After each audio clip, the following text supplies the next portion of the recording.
and welcome.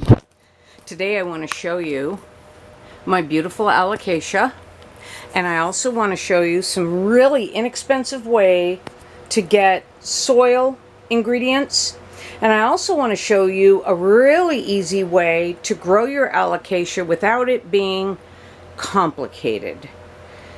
This is to set you up for success, because I'm telling you, my alocasia are my easiest plants. They're the easiest plants that I grow, and I'm going to show you why. So, if you're new here, my name is Leaners. Welcome to my channel. If you're returning, thank you so much. And let's get started. Okay, so let's just go through the plants real quick. And then we're going to talk about soil and how I water these things. So this big girl here is a Gagiana. She's not mixed with anything. She's just a green Gagiana, and I love the heck out of her.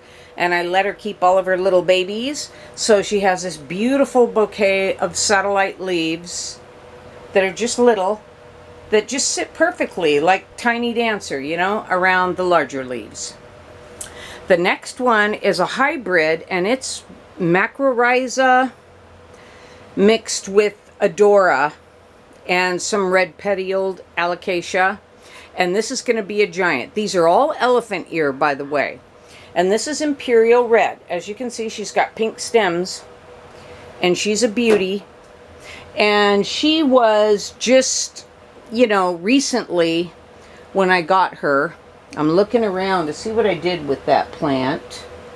Well, she was, oh, here, it's right in front of me. She was smaller than this plant right here that you see. And now look how big she is. And she got there, let's see, when did I get her? 3/22. So about 6 weeks ago, she was this tiny, and she grew to this size in just 6 weeks. These large ones, they grow way faster than your Jewel Alocasia, regardless of how much nutrients you do or don't give them. So this one that's got kind of a snake skin pattern on its petioles, it was that tiny. I've only had it for about 4 weeks. And this is the Portadora, and it is a cross between, see, I'll get an upper shot. It's a cross between the Portier, the Malaysian monster, and the Adora. And it's probably, I would say, the fastest growing alocasia in my collection, and I think it's beautiful. It's got these rippled leaves. And this summer I'm taking 4 of my biggest elephant ears, and they're going to go in a high tunnel that's really hot, and I'm going to see how big I can get these 4 plants. This high tunnel is 12 feet wide by 25 feet long in you know, greenhouse plastic. And we're gonna, I'm in zone 7B, and we're gonna see if we can keep some of these alive through the winter. You know, they'll be dormant, but I'm gonna pack them under shavings and see if they come back the next year. So here's my black stem, and this thing's little taller than 4 feet from the table. Yeah, that's my mess down there. From the table all the way up, it's just about hitting the fan. It's about 4.5 feet. And I just got it in September, October, so I've only had it for about 6 months. And it was a little tiny baby rolled up in a tube. And this is a cultivar of Macrorrhizos. So it's not a hybrid, it's a form. Meaning they didn't cross something, they just kept selecting for color and breeding back to the same plant, selecting for color.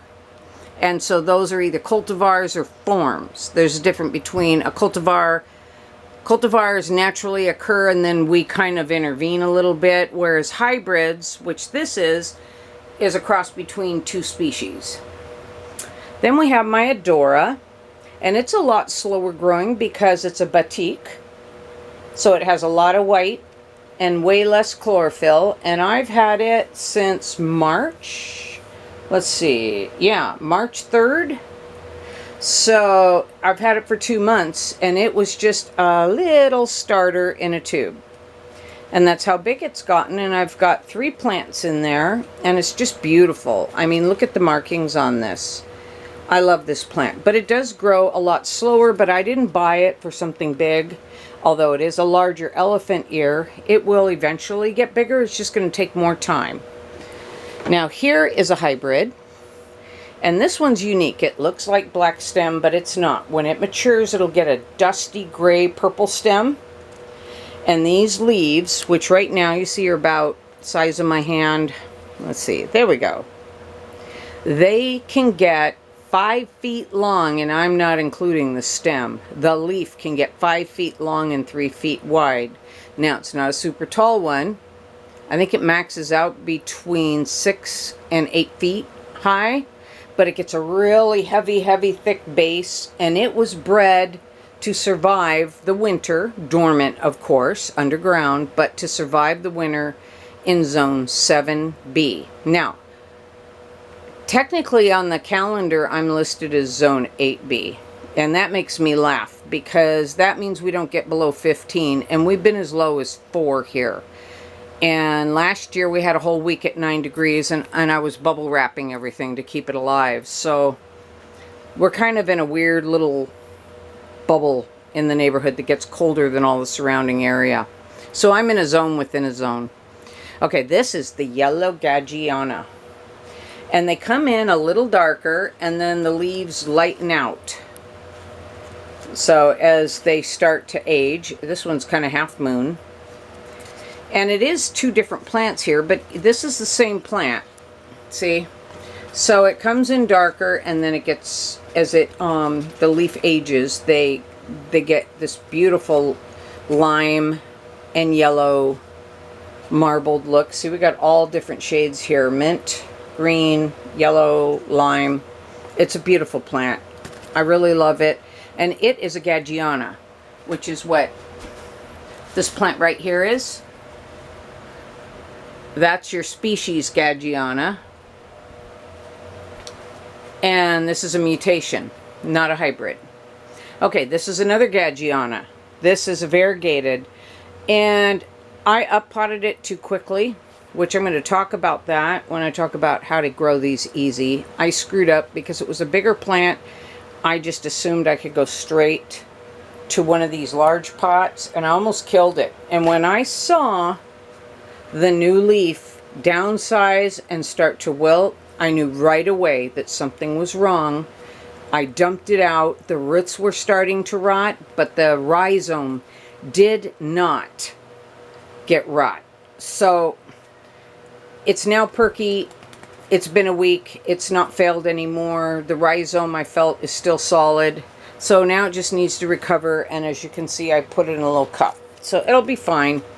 I got 20 corms out of it, but they're sprouting, but I don't think it's going to be a problem. Now this plant right here is a macrorhizos, which is also what your black stem is, and the next plant over, the regal shield. But this is the Borneo giant. So this is the purebred species. They use this for taro. They grow them for eating. Alocasia is toxic till you cook it. When you cook it long enough, boil it down, it loses its toxicity. This was the tiniest little plant, just, I think it was 3 weeks ago. Let me see the date. Yeah. 4 weeks ago. This thing was only a couple inches tall. And it's about ready for an up pot. And I encourage all my Alocasia to take roots into the reservoir. That's how I keep them so happy, and it's so easy to grow them. So Borneo giant, it's going to go outside. It can reach between 8 and 15 feet, and let's see how big I can get it this summer.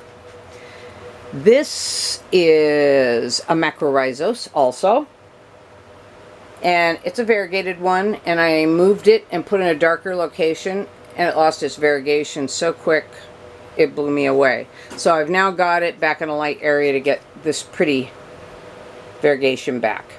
And then we all know about the regal shield, which is just a stunning plant, and the camera doesn't do it justice. It almost has a blue oil sheen to it.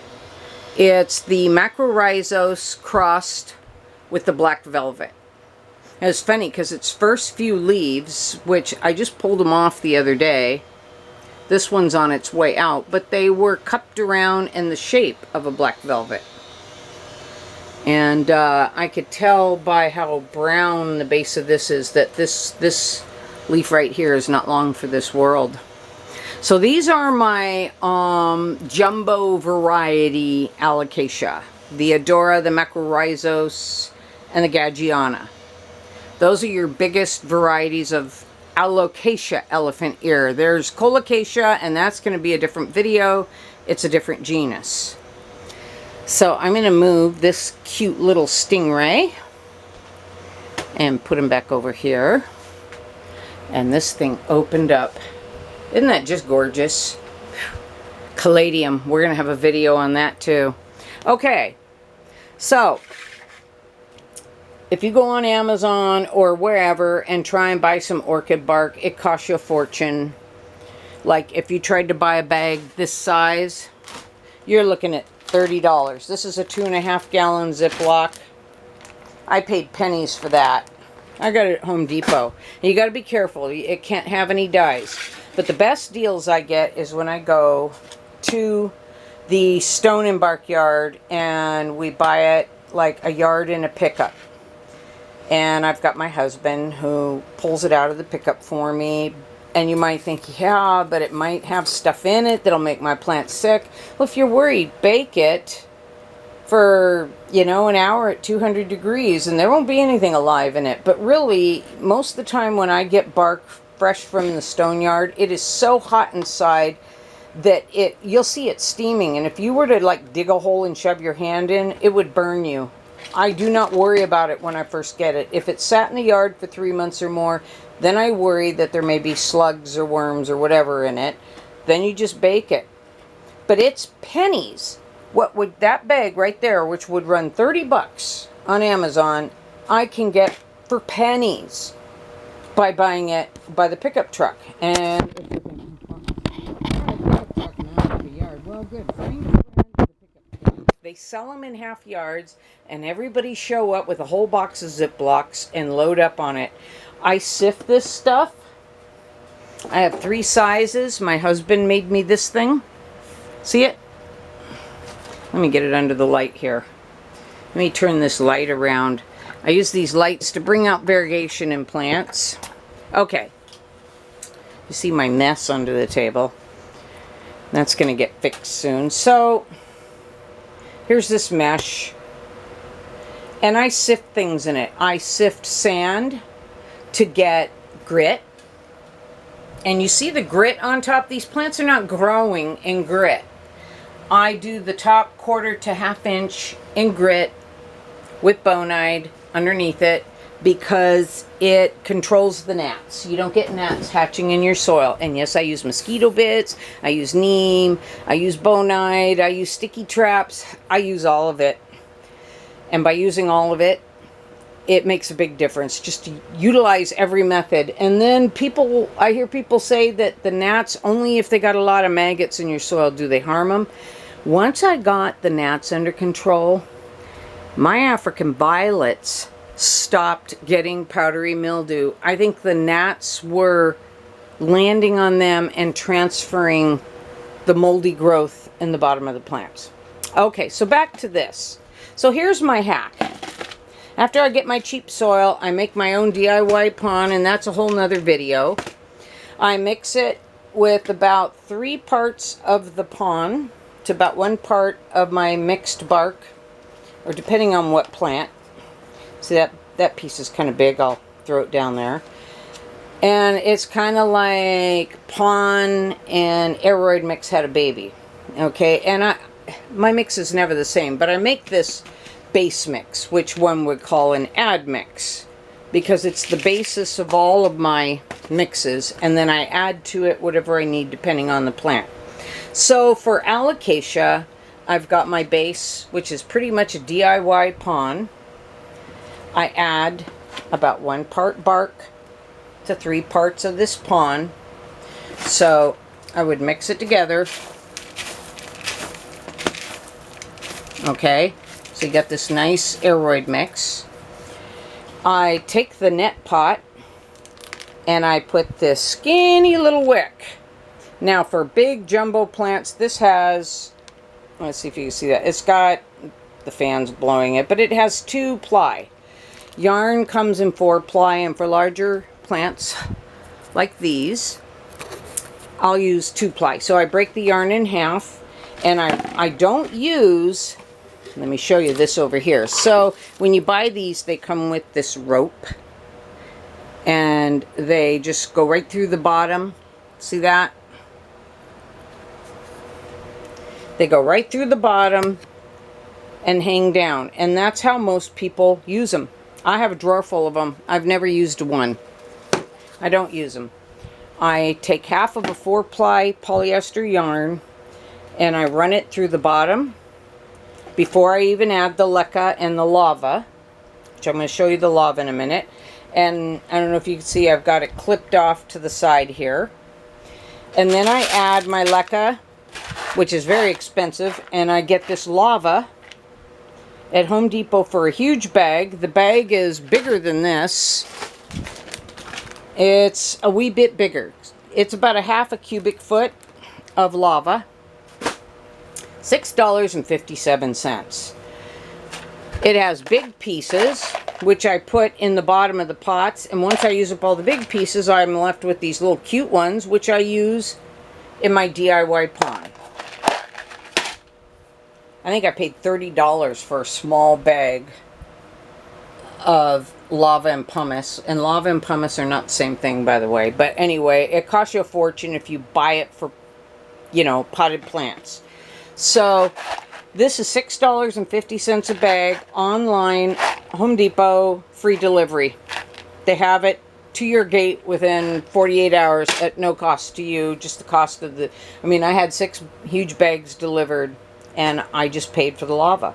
So I throw the lava in the bottom, the big chunks. Let me get some light here. So I throw these big chunks in the bottom because they cover the holes, and then I put the leca on top. And then my sifted grit, I kind of sprinkle, and I sprinkle it across just to keep the soil from clogging up that drainage layer. And then I unclip, whoops, let me fix that. Okay, that's a little bit far down. Let's see, okay. So I unclip this. I can get rid of this. And you can lay it straight across the bottom. With alocasia, I like to keep things that absorb water away from the rhizome. Okay, and then I put a little layer of my aeroid mix. Maybe I should have kept that pot under here. Oh well. And then I put the plant in and I finish it off with this. And that wick sits between the leca and the aeroid mix. And then when I'm about a ½ inch from the top, as you can see by this, I top dress with my grit. And that's it. And then I flush it, and then I wait 2 days. I'll first let it drain completely, and then I'll stick it in the cache pot. This is the net pot. And I'll leave the wick hanging out and let that plant drain for at least 2 days. And then I put water in the reservoir. And you see the Sharpie marks? The upper one marks where the bottom of the net pot reaches. The one below, see it? You get that in the light. So you've got your water, your air gap. Lower line is water level, upper line just tells me where my pot is going to land. So I do not fill the water above that lower line, and I let the wick, see, go down in, and there. On plants that aren't root bound, I can sometimes go a month. Now, I do not rely on that wick to completely water this plant. I will little squirt bottle, and about once a week I'll just, and that's it. That's all I do, no more. You do not want alocasia rhizome to be soggy on top. And I see people packing moss around them. Let me tell you something that I have observed with alocasia. They like their toes wet, they like their nose dry. Now there's a reason why I give the little squirt. The little squirt keeps that wick primed so that it keeps working. And by just lightly letting the surface get moist, not soggy, the plant will form good roots so that you don't have to use a stick to keep it upright. Because I've got some that I just potted up and they don't have upper roots yet. And so I have to use a stick. But then you can remove the stick. Like, look at this big plant. There's no stick here. That thing is just fine. And where's one I can show you that's really got a nice root ball? Let's see. It's one of these. Not that one. Ah, see that? I encourage that. I encourage them. And this, by the way, I made this pot just out of cups at the Dollar Tree. And then I've got a little snack cup in there that keeps the separation. But I encourage them to do this. And I leave an air gap because that air gap allows surface area for the water to absorb oxygen. Now, you might think, well, plants want carbon dioxide. Yeah, but the roots need oxygen to stay healthy. And I had a plant sitting around here somewhere. Oh, here it is. Is this it? Oh, no, this is just another one. Now, when it gets really thick like this, I might go, okay, I'm going to up pot you. But never up pot an elephant ear. Alocasia, colocasia, do it in small increments. If you up pot them too quickly, you end up with what I ended up with over here, with it getting sick. Now, I stashed a plant somewhere here to show you. Oh, here it is. Okay. I found it. So, here's what happens if you accidentally forget to put the root in. This was my beautiful blackout, and I kept looking at her wondering what was wrong. And her leaf, she wasn't dying, she was going dormant, and I discovered the wick hanging out of the pot. After watering her reservoir, I put her back and forgot to make sure that that wick was in the reservoir, because I'm relying on that reservoir for 80% of the liquid this plant's drinking. And as they get a nice brick of roots in the bottom, they rely on it even more. And so you just got to make sure when you're wick watering that you make sure, especially with those little long skinny ones, they can get knocked out, that that wick's in there. Except for when you flush it or first pot it up. Now, I know a lot of people do no drainage, and those work great too at growing alocasia. The difference is I can remove the net pot, and I can stick it in the bathtub, and I can flush the heck out of these plants. Literally make it like a monsoon, and soak and flush the pot to get rid of excess fertilizer. It helps prevent mites. It gets the dirt off the leaves, and then I pull the wick out for 2 days before I put water back in the reservoir.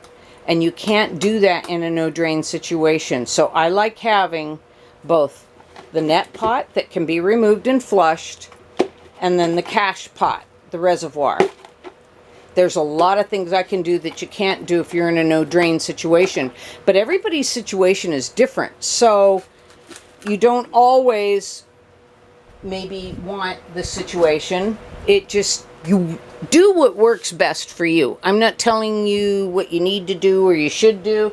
I'm just saying that with this method, it has made my alocasia my least labor-intensive plants. And I know everybody says, oh, don't own these plants.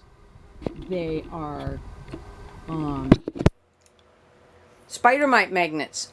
So true, but I'm telling you, spider mites are part of the wildlife. You're never going to get rid of them. They are endemic to every part of the world, okay?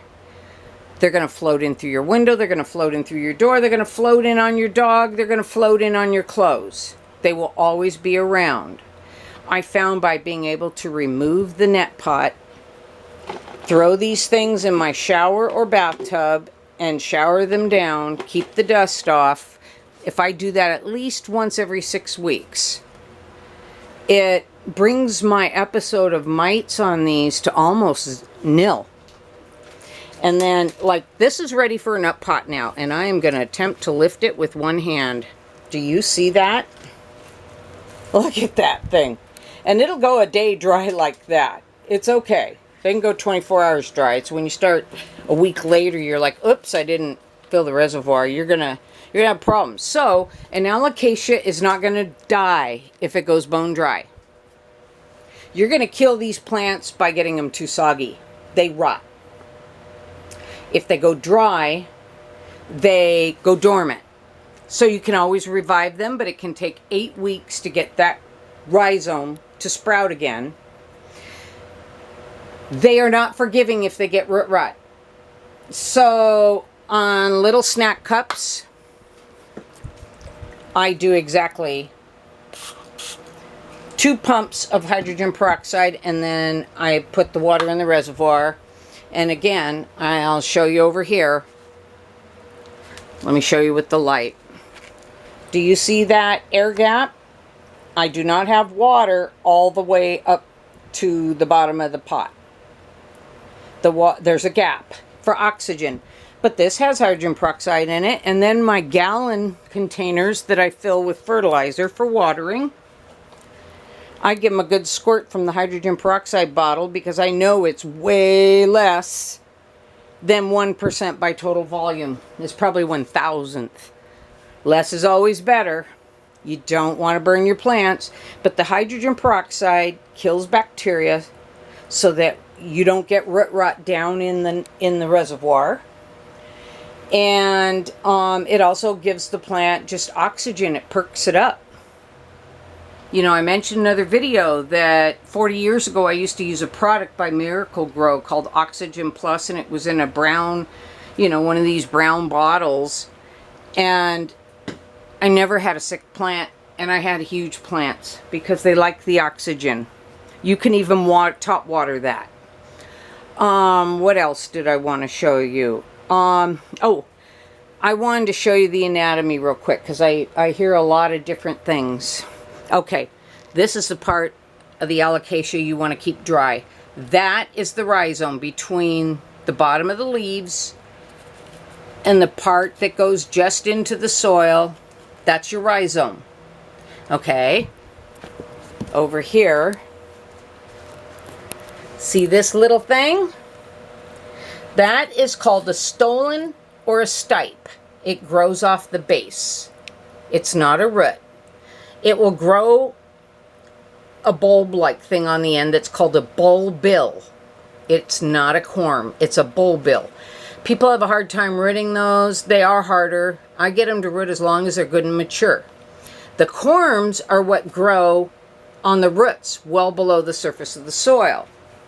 Now both the bulbil and the corm reproduce asexually, meaning they have an exact print of your parents' genes, but they don't have all of it. That's why some corms on a variegated plant will give you white plants, some will give you green.